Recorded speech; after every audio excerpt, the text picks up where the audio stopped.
하나님이 기뻐 받으신 줄로 믿습니다. 여러분 인사할까요? 여러분 반갑습니다. 오늘 오셔서 은혜 같이 나눕시다. 반갑습니다. 네. 오늘 집에서 예배하는 여러분에게도 하나님의 복과 은혜가 넘치기를 소망합니다.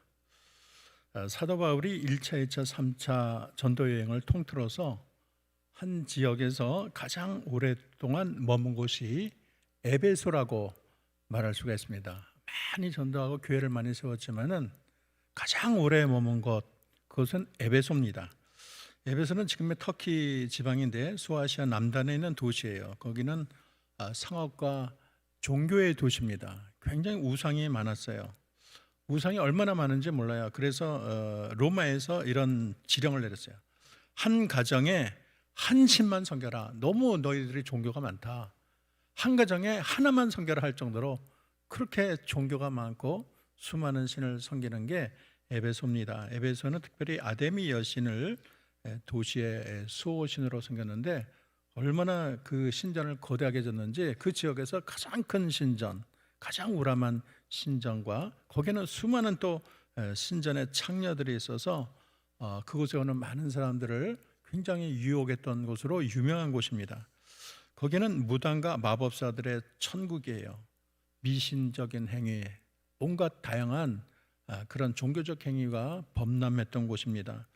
그래서 거기에는 고린도와 맞먹는 타락의 도시고 또 종교적으로는 오히려 더 타락한 도시로 여길 수가 있습니다. 그런데 이 에베소 교회 개척은 바울의 전도 여행 중 거의 3년이란 긴 시간 동안 개척한 교회입니다. 그리고 소아시아 전역을 이 에베소 교회가 평정을 했다고 말할 수가 있어요. 그래서 사도 바울의 일대기에서 가장 기념비적인 교회로 평가를 받습니다. 그래서 이렇게 독보적인 개척한 에베소 이 사역을 우리가 오늘 좀 살펴보고 우리가 사도 바울이 어떠한 자세로 또 어떤 역사가 있었나를 우리가 살펴보고 우리도 이러한 역사를 펼쳐가는 한영교회 또 한국교회가 되기를 주의 이름으로 축원합니다. 먼저 회당에서 두란노로 가는 장면이 나옵니다. 사도 바울이 먼저 간 곳은 회당이라고 그랬어요. 그래서 가는 곳마다 회당에는 거기에서 접촉점이 있죠. 다들 성경을 연구하고 성경의 그 구약을 잘 해석하다 보면 또 메시아를 또 설명하게 있기 때문에 또 거기는 많은 유대인들이 있죠. 유대인들은 이 동족 사랑이 굉장히 깊었던 것 같아요. 그래서 가는 곳마다 회당에 가서 복음을 전하는데 사실은 가는 곳마다 그렇게 배척을 많이 당해서 회당이라는 곳이 상처가 많은 곳이에요. 복음을 전하기에는 가장 유리하지만 가면은 참 갈 때마다 유대인들이 핍박을 받아서 상처투성이에요. 그런데도 유대인에게 복음을 전하는 그런 마음이 가득했고 또 거기가 아무래도 복음을 전하기에 가장 최적의 장소이기 때문에 마다하지 않고 회당에 가서 석 달 동안이나 담대히 하나님 나라에 관해서 강론하며 권면하되 8절은 그렇게 설명하고 있습니다. 석 달 동안 했다는 거 대단한 거예요. 원래 거기에는 회당은 이게 말씀을 잘 전하는 사람이 있으면은 누구에게나 부탁하는 곳인데 그렇게 석 달 동안 한 사람이 계속했다는 거 참 대단합니다. 그런데 이분 중에는 뭐 예수의 그 복음을 잘 듣는 사람도 있었지만 오늘 본문에 보는 것처럼 말씀을 배척하고 비방하고 그래서 또다시 큰 상처를 입게 됐어요. 그래서 이 바울이 거기에 거의 더 이상은 머물 수가 없었습니다. 그들의 돌같이 완강한 마음을 그렇게 부서뜨릴 수가 없었어요. 그래서 그는 또다시 이 두란노로 옮기게 되는데 9절을 한번 보겠습니다. 9절 어떤 사람들은 마음이 굳어 순종하지 않고 무리 앞에 이도를 비방하거늘 바울이 그들을 떠나 제자들을 따로 세우고 두란노 서원에서 날마다 강론하니라. 우리가 요즘에 두란노 하는 게 여기서 나온 것입니다. 이 두란노 서원에는 이미 복음을 영접한 에베소 그리스도인들이 있고 또 이 사도 바울이 또 직접 전도한 그런 제자들이 있겠죠. 그래서 그 따로 이 제자들을 그렇게 택해서 집중적으로 가리킨 것이 특징이라고 말을 할 수가 있습니다. 그것도 2년 동안 하루도 거르지 않고 날마다 복음으로 집중 특공대 훈련을 받은 거예요. 직접 진짜 제자 훈련을 아주 철저하게 하루도 빼놓지 않고 시킨 것입니다. 여기서 이제 서원이라는 말이 헬라어는 스콜레인데, 스콜레라는 말에서 스쿨이라는 말, 우리 학교라는 말이 거기서 이제 파생됐습니다. 근데 여기는 원래 토론도 하고 논쟁도 하고 강연도 하고, 그래서 이 사람들이 여가도 즐기고 어떤 광장과도 같은 그런 특징을 가졌죠. 그래서 고대 로마에는 이 스콜러가 굉장히 흔한, 많이 알려진 장소입니다.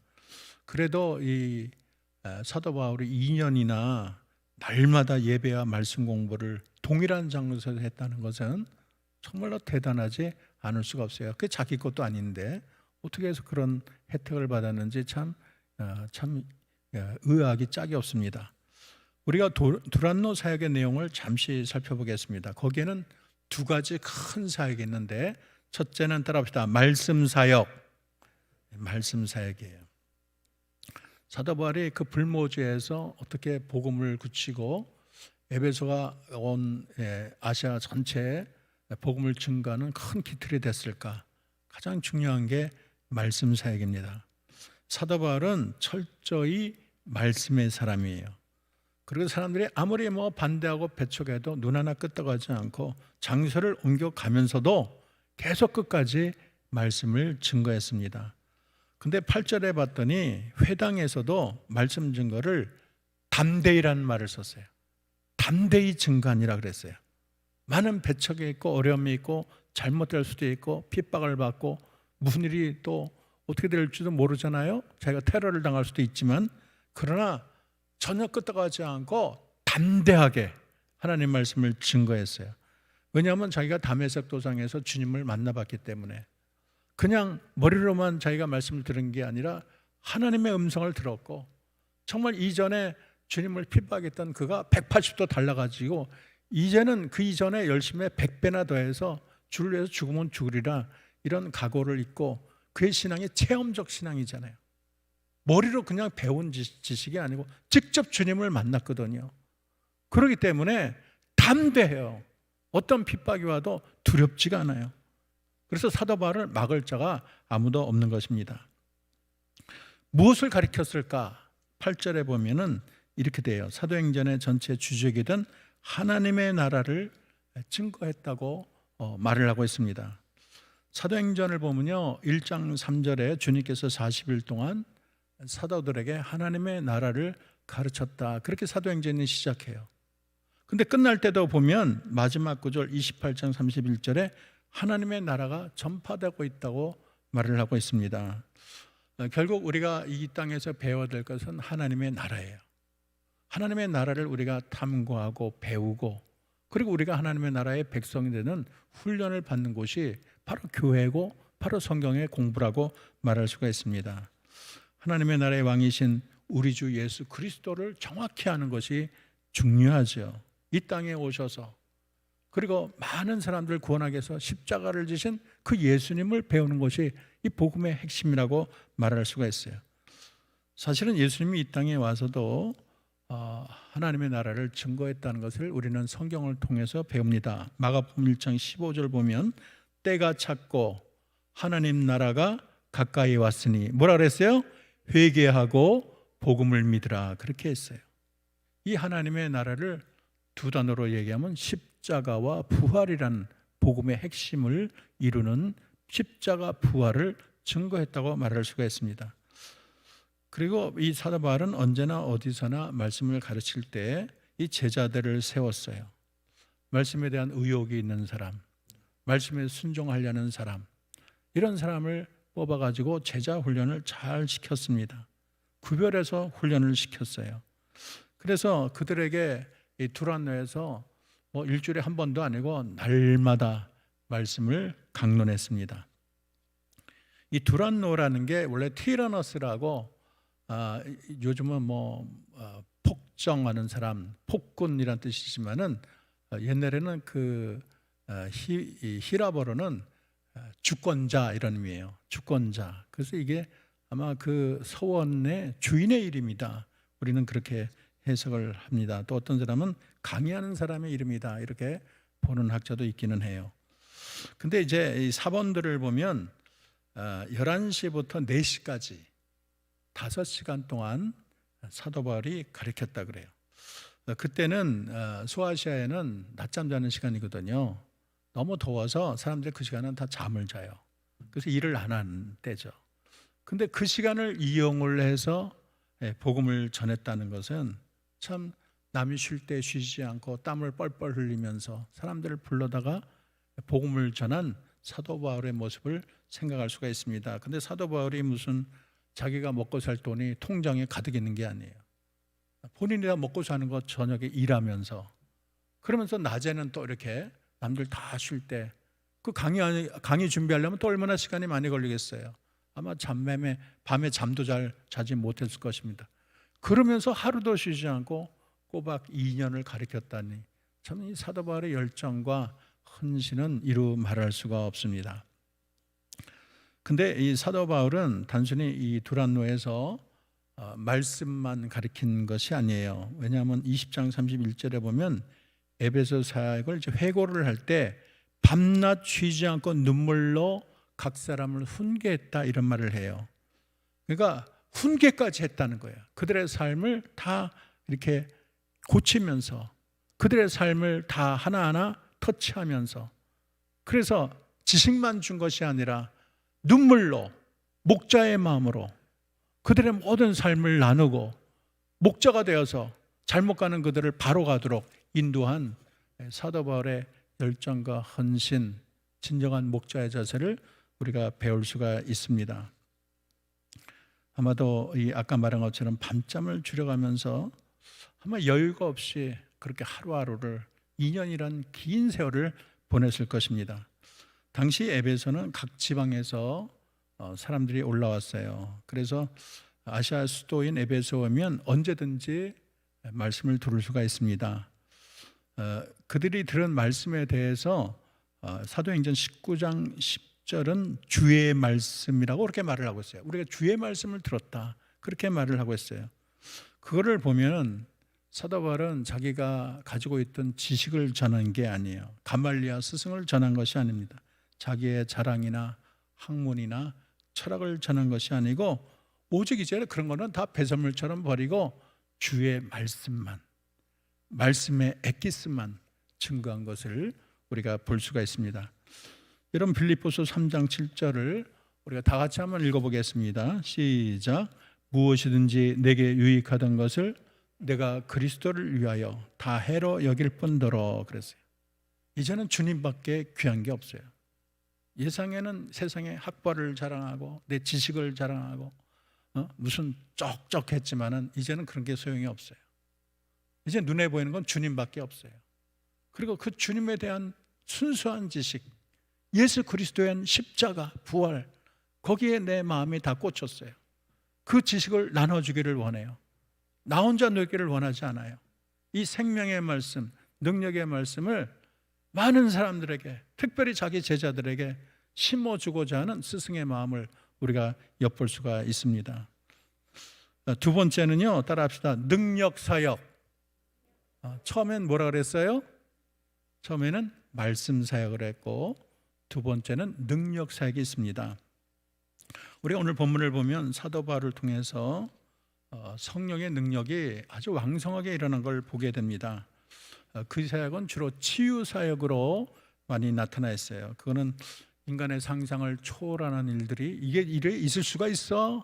참 이해가 안 가. 그래서 학자들은 이거 다 지어낸 얘기일 거야. 양념일 거야. 그들의 그냥 신앙을 고백한 거지. 그런 거는 성경에서 지워버려야 돼. 이런 학자들도 있어요. 근데 오늘 보면은 참 하나님께서 기적을 통해서도 하나님의 말씀에 대한 권위를 세워줍니다. 왜냐하면 믿지 않는 사람, 완악한 사람, 특별히 그 지역은 우상을 섬기고 이 종교성이 발전했어요. 또 그런 사람에게는 또 그렇게 역사해야 돼요. 그들보다 더 강력한 신적인 능력이 나타나니까 그들이 다 두 손 들고 놀라고 하나님을 영접하게 되는 것입니다. 그래서 이런 치유 사역을 통해서 바울이 전하는 말씀이 그냥 지나가는 말이 아니다. 저거는 진짜 권위 있는 하나님의 말이다. 그의 능력을 보니까 이거 보통 사람이 아니다. 그러니까 더 귀를 쫑긋하게 되고 눈을 더 반짝이면서 사도 바울에 나오는 말이 이게 그냥 흘러가는 말이 아니고 이게 정말 진리의 말씀이다. 하나님의 말씀이다. 바울의 말에 권위를 심어주게 된 것입니다. 그래서 우리가 보면 성령과 말씀은 같이 가야 돼요. 너무 말씀만 또 성령만 둘 하나만 하면 편식하면 안 돼요. 그래서 이 성령의 큰 역사는 사람들이 마음속에는 우상을 다 때려쳐요. 이전에는 다른 신을 믿고 이전에는 세상을 자랑했는데 성령의 역사와 기적을 맛보게 되면 아이고 그게 아니구나, 하나님은 살아계시구나, 그 우상들이 스르륵 다 사라지는 거예요. 그리고 말씀의 역사를 통해서 거기에 견고한 성을 쌓는 거예요. 이 두 가지가 병행해야 돼요. 근데 무슨 성령의 역사는 순복음이고 말씀의 역사는 우리 장로교고 그렇게 나눠지면 안 되는 거예요. 그래서 말씀과 성령을 함께하는 자, 기도와 말씀을 같이 파는 것이, 이것이 참된 하나님이 원하는 크리스찬이라고 말을 할 수가 있습니다. 오늘 본문이 소개하는 성령의 역사는 두 가지가 있는데, 하나는 손수건과 앞치마를 통해서 나타난 사건이에요. 12절에 보면 이 손수건이 있는데 이거는 이제 천막을 하면서 얼마나 땀이 나겠습니까? 그 손수건으로 계속 이 땀을 닦는 거예요. 그러니까 이 손수건이 무슨 향수를 뿌린 게 아니에요. 불란서 최고의 향수를 뿌려가지고 야 좋다, 그게 아니에요. 그냥 냄새나고 그냥 평범한 그런 손수건인데, 또 앞치마라고 했는데 이 앞치마라는 것은 천막을 만들 때 그 앞을 덮는 그런 덮개를 말을 하고 있어요. 작업용 앞가리개예요. 그런데 이것을 뭐 사도 바울이 가져가라는 것도 아닌데 그들이 가져다가 그냥 병든 사람에게 놓으면은 병이 낫고 귀신이 도망가는 거예요. 얼마나 놀랍습니까? 우리 하나님은 가끔은 희한하게 역사하세요. 그게 성경 가짜다, 그런 일이 있을 수 있을까? 하지만 우리의 하나님은 능치 못함이 없으신 전능하신 여호와인 줄로 믿습니다. 그래서 혈루증을 앓던 여인, 혈루증이라는 게 이제 하혈하는 거 아니에요. 무더운 그런 여름에 요즘 같은 게 같이 무슨 병원에 가는 것도 아니고 하혈하게 되면 참 괴로워요. 근데 자기가 그렇게 오랜 세월 하혈을 해서 참 방법이 없는데 어떤 의원도 자기 병을 고치지 못했는데 그 여인이 예수님의 뒤에서 옷자락만 만져도 낫겠다, 그 믿음으로 옷자락을 살며시 만졌더니 하혈이 멈춘 거 아니에요. 우리 하나님은 그렇게도 역사하시는 능력의 하나님이 되는 것입니다. 사도 중에 베드로가 치유 사역을 했는데 비슷한 그런 사건이 나와요. 여러분 다 아시죠? 사도행전 5장에 보면은 사람들이 얼마나 이 베드로가 능력이 셌는지, 중환자들이 주르륵 그렇게 침대 위에 또 깔판 위에 있게 되면 베드로가 지나갈 때 그림자만 덮여도 병이 낫겠다, 그런 역사와 기적인, 그림자만 지나가도 병이 나는 그런 역사가 일어난 것입니다. 베드로 자신이 무슨 능력이 있겠어요? 그림자 자체가 무슨 능력이 있겠습니까? 다 하나님이 그렇게 희한하게 그를 통해서 역사한 것으로 이해할 수가 있는 것입니다. 우리 하나님은 하찮은 물건을 통해서도, 사람이 볼 때는 아무것도 아닌 것을 통해서도 하나님이 원하시면 큰 역사와 기적을 나타내는 거예요. 여러분 믿습니까? 삼손이 정말 뼈다귀만 뼈다귀만 가지고도 수천 명을 쳐 부수지 않았습니까? 주님의 손에 들리기만 하면 세상에 볼 때 아무것도 아닌 것이라도 사탄을 쫓아내고 기적을 나타내고 하나님의 큰 역사를 나타내게 되는 거예요. 이것이 옛날 2000년 전에 그때만 있는 것이 아니고 주님은 지금도 살아서 역사하시며 주님이 원하시면 주님의 뜻을 이루시는 줄로 믿습니다. 또 성령의 사역의 또 하나는 제사장 스게의 7 아들에 관한 것이에요. 7대 불가사의가 아데미 신전이 있기 때문에 주술사들이 많이 모였습니다. 우리 해리포터도 보면 참 그런 세계를 우리가 엿볼 수 있지 않습니까? 근데 그 당시에 이 주술사는 뭐 모자에서 비둘기를 꺼내거나 뭐 입에서 불을 뿜는 그 정도가 아니고 정말 이 점쟁이나 무당 같은 것도 하고 또 다른 신에 들려서 그런 역사를 나타내기도 합니다. 여러분도 여러분 쉽게 영화를 보면은 지팡이를 탁 던지니까 뱀으로 바뀌었잖아요. 그런 역사가 가능하다는 거예요. 근데 제사장의 7명의 아들이 예수님의 이름을 무슨 주문으로 알았죠. 그 당시 정말 유명한 주문책에 보면 정말 예수라는 이름도 나와요. 그래서 그들은 그 예수님의 이름이라는 것이 그 많은 주문 중에 하나로만 여겼어요. 그러니까 이 제사장의 7 아들도 이 말이 제사장이지 사실은 유대인의 원문에 보면 대제사장으로 돼 있어요. 근데 유대인의 그 기록을 보면 대제사장 가문에 그 이름을 발견할 수가 없습니다. 아마 그의 조상 중에 그런 자가 있거나 아니면 그 제사장을 빙자한 사람으로 이해할 수가 있습니다. 이들은 신앙자가 아니고 예수를 이용해서 그냥 능력만 맛보려는 사람이에요. 믿음이 없어요. 그냥 주문으로만 역사와 기적을 나타낼 뿐이에요. 그래서 예수의 이름으로 사도 바울이 말하는 예수의 이름으로 나가라 그럴 때 정말 놀라운 역사가 나타났어요. 여러분 15절 16절입니다. 다시 한번 읽어봅시다. 악귀가 대답하여 시작. 악귀가 대답하여 이르되 내가 예수도 알고 바울도 알거니와 너희는 누구냐 하며 악귀 들린 사람이 그들에게 뛰어올라 눌러 이기니 그들이 상하여 벗은 몸으로 그 집에 도망하는지라. 귀신은요 귀신같이 알아봐요.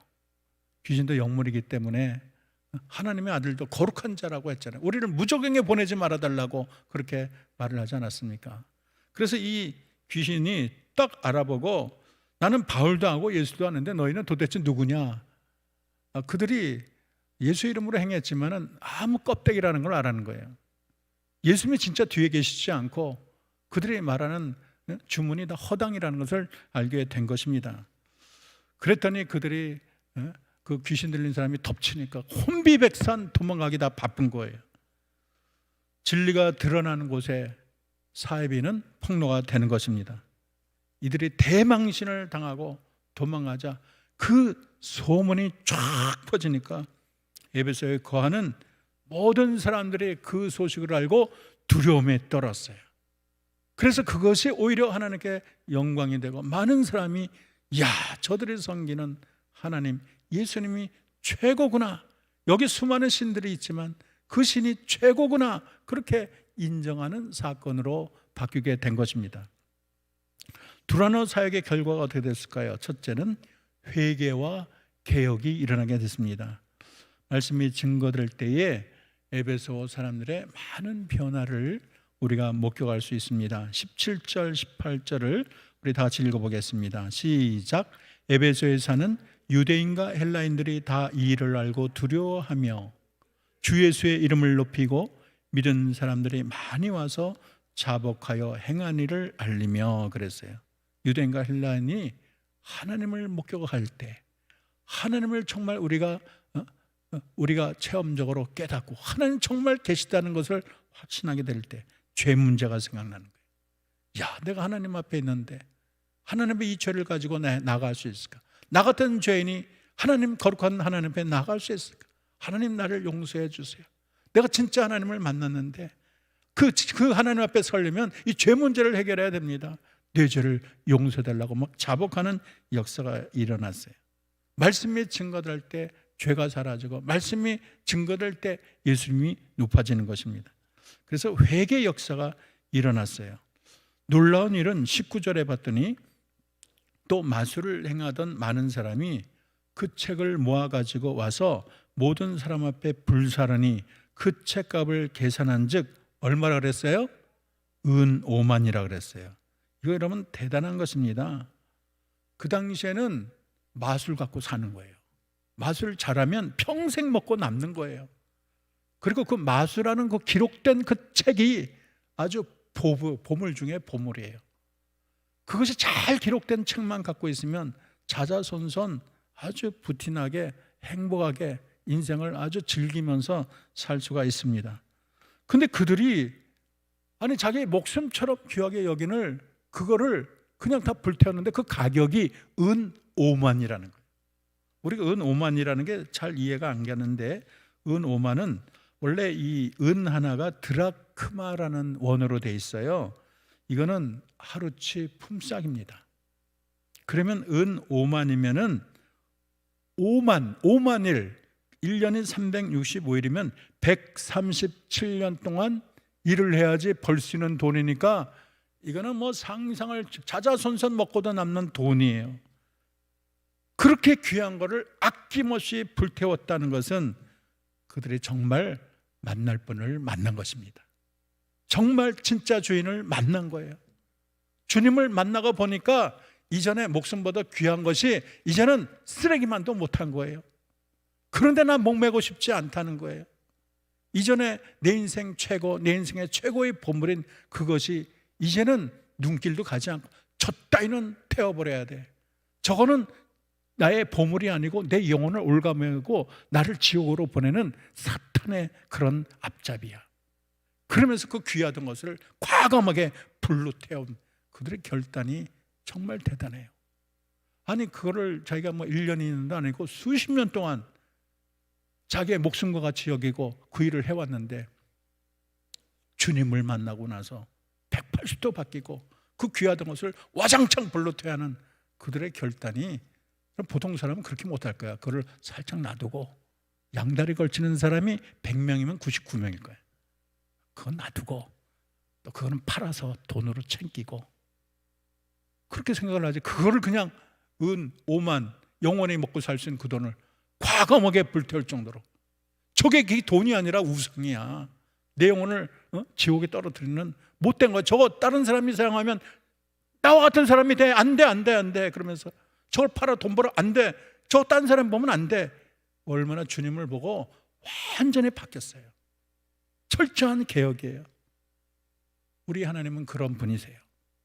하나님의 역사가 나타날 때, 성령의 역사가 날 때 사람들이 바뀔 수 없는 사람이 완전히 바뀌는 역사와 기적이 나타나게 되는 것입니다.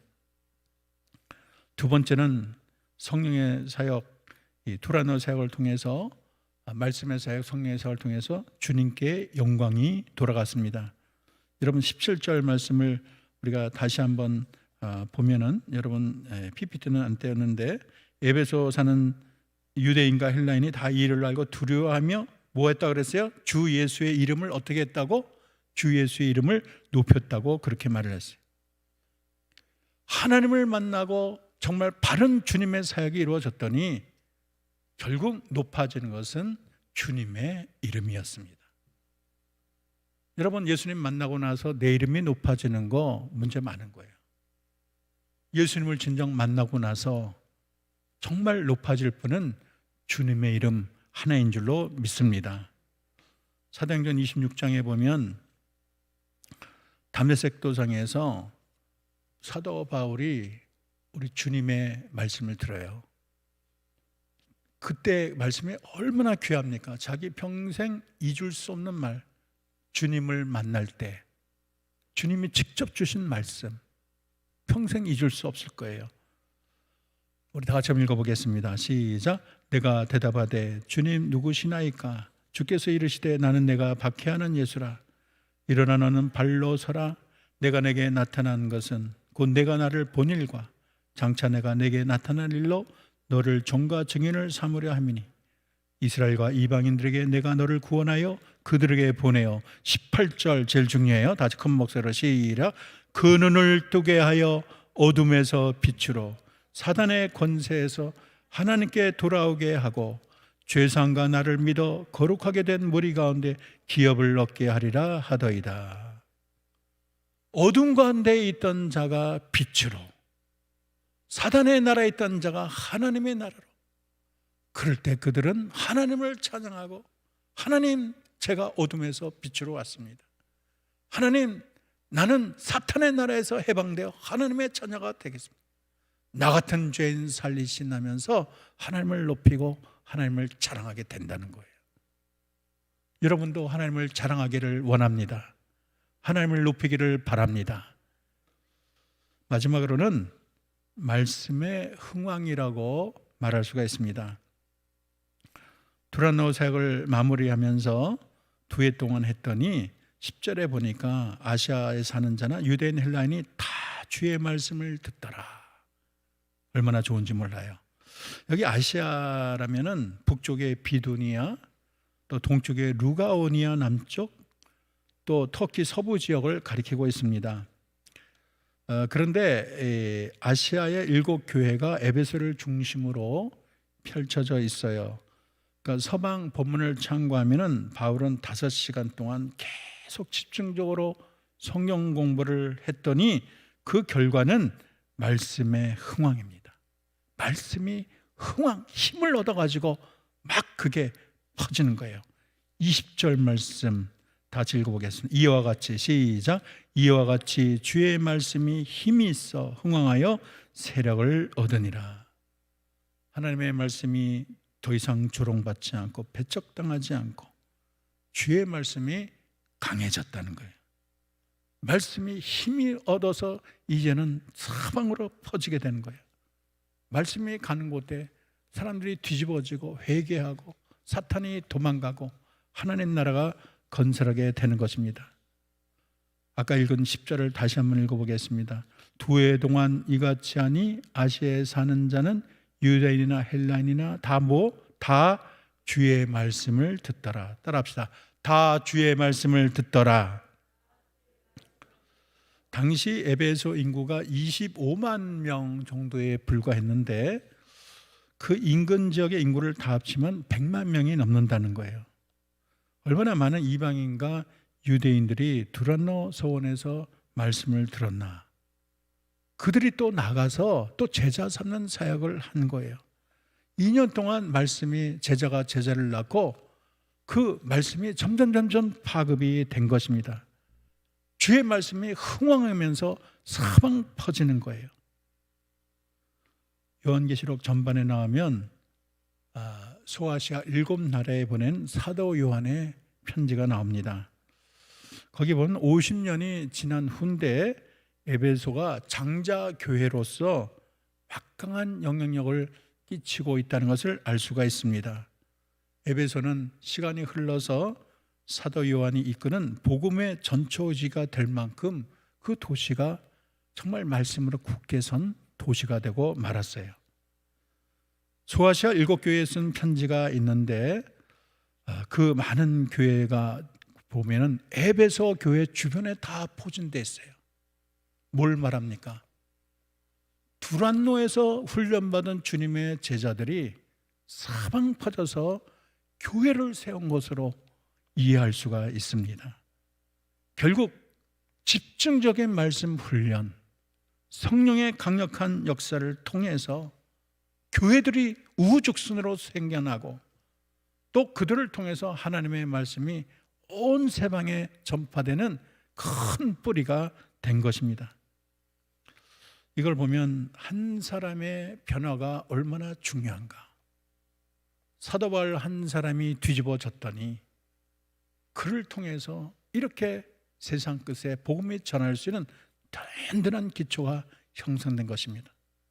더불어 말씀에 대한 훈련이 얼마나 중요한 것인가. 말씀을 우리가 깊이 있게 훈련하는 게 중요해요. 우리가 주일날 말씀 한번 듣는 것으로 충분하지 않습니다. 말씀을 통독도 하시고 말씀 묵상도 하시고 성경 공부도 하시고 이게 다 중요해요. 어떤 사람은 통독이 중요하다. 아니야, 말씀 묵상이 중요해. 성경 공부가 중요해. 그게 아니에요. 세 가지가 같이 가야 돼요. 말씀 통독도 하시고 필사도 여러분 통독 묵상 겸한 거죠.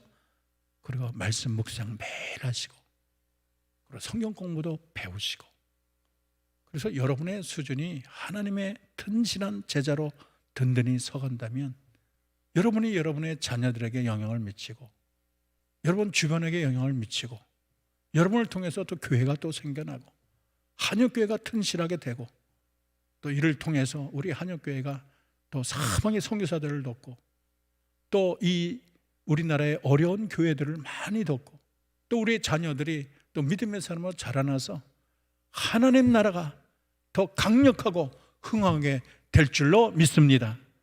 여러분 말씀을 사모하고 우리가 매일 성경으로 큐티하는데 다들 여러분 큐티 생활 열심히 하세요.